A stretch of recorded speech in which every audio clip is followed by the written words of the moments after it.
ভিক্ষুক রাস্তা দিয়া যায় আর জমিদারের পুত্রবধূও যায়। একজন সামনের থেকে আসতেছে, একজন সামনের দিকে যাইতেছে।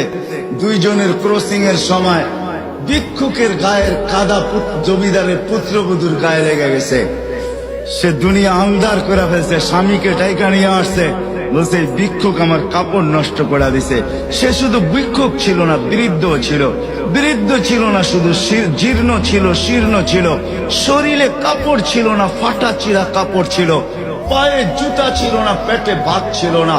জমিদারের পুত্র সইতে পারে নাই, যৌবনী শক্তি সয় তো সয় কি কইরা তার স্ত্রীর গায়ে ভিক্ষুকের কাদা।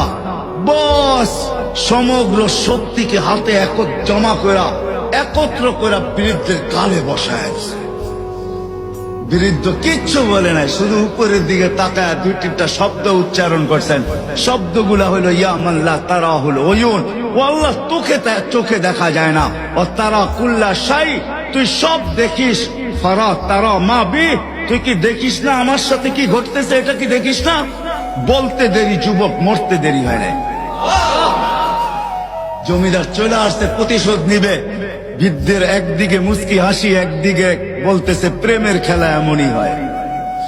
জিজ্ঞাসা করছে কিসের প্রেমের খেলা রে? বলছে ওর প্রেমিকার গায়ে আমার কাদা লাগছে, পায়ের কাদা লাগছে, ও সইতে পারে নাই।